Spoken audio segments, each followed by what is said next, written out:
all R.A.P.s bad? No, they're not. So what does a R.A.P. stand for? In our business, a R.A.P. is, or a bad R.A.P., it could be a repo, A, accident, and P, problem. But does it have to be a bad R.A.P.? No, it doesn't. I'm going to teach you how this opportunity for a bad R.A.P. can be a very good R.A.P. I'm Steve Henry. By the way, if you haven't followed me, you should be knowing who you're dealing with. Up here in this corner here, you got a radio talk show host from years back that did nothing but small business. That's right, that was my category, small business, on the #1 radio talk show in Arizona at that time, K.T.A.R. Also, the car business, and that's what we're doing. You want to become an auto finance dealer, making between $1,200 and $1,800 your first time out for the first year. For 3 years, you're tuned into the right place. We have a car dealership that actually has performed exactly what I'm teaching you here. We are financing our own product. Your return on your investment is much better than what you get at Bitcoin, staying up all night wondering what's going on there, the stock market, or God forbid, flipping real estate. Do you realize how long and how much money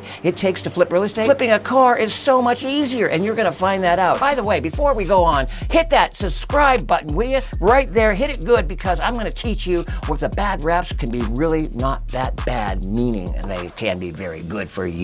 R, that is the repossession. When you are a repo agent for your own purpose, you fill out an affidavit for repossession. They haven't made a payment in 4 months. Okay, it's time to go after the car. The GPS, yeah, it's not working. They pulled it out. Okay, we got a problem here. Any breach of contract gives you the opportunity to repo the car. It's not always lack of payment. It can be lack of a lot of things, okay? When you repo your vehicle, you have to go through the process, and they have a redemption time in which to redeem that collateral. However, most of them don't, because they're going to have to come up with some fees and money, of which they didn't have usually. About 80% of the reason for a repo is because of lack of money. But no despair. You, as the bona fide auto finance dealer, you take the car back once it's found. You can obviously find it with the GPS that we put in there. A lot of times people just want to surrender it. They don't want to deal with it, okay? But the bottom line is you can reproduce that car back into society and put another client in there. Perhaps this one made 9 payments, okay? Couldn't make the 10th or the 11th. What do? We initiate a new loan contract on that car. What does that mean? Are you following the money trail here? Yeah. You can do this as long as that piece of machinery is running. Speaking of running, that's number 2. If the vehicle isn't running, they will not pay for that vehicle. A lot of times, if you see on the GPS that car hasn't moved in the driveway, you've got a problem with the car. Do they call you always? No, they don't. So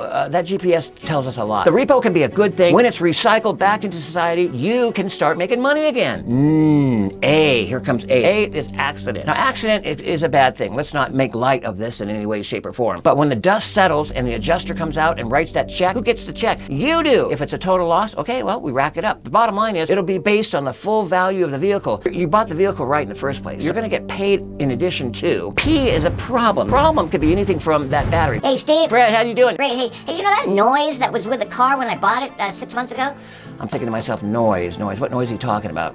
Yeah, okay, I'll go along with it. Yeah, that noise, what about it? Well, it got worse. It got real bad. In fact, I got to Walmart yesterday, and it was so bad, I don't even want to drive the car anymore. I'm thinking, okay, well, that's that noise. We need to look at that noise. At that point, you have an opportunity to probably get them out of the car, okay? If he's that petrified, do you have to fix it? No, that warranty is long gone. Are they going to fix it? Probably not. So if this is a customer that has been plaguing you from day one, and there are some, you don't know until you put that butt in the seat, do you have confirmation of a perfect customer? You won't know for probably 3 or 4 months into the transaction. There's slow pay, or there's always a problem. The mom died twice, the aunt died 4 times. There's excuses. But the bottom line is, if they are an inherent problem, this is an opportunity for you to get rid of them. And you could do that by just saying, hey, look, I know it's a lemon. Let's just get rid of the car. You go your way, I go my way. Well, what about the money I put into it? Well, you drove it. It's not a free car for the 4 months you had it, right? They will go there. Trust me, they will go there. They want all their money back. Down payment, everything. They'll just cash this in like it never happened. Well, it did. And it's been 4 months. But I want the car back. We'll get the car back. You'll go your way, I'll go my way. Sign this little disclosure here. And we recycle the car. We put it back. But a problem could be a good problem. You will get calls for all kinds of problems. A dead battery, yeah. 5 months later, my battery's dead. What am I going to do? I suppose you got to go get another battery. Now, if it's a customer you really like and you want to help them, of course, you're at the mercy of them and you can do whatever you want. This is your business, remember. You are the auto finance dealer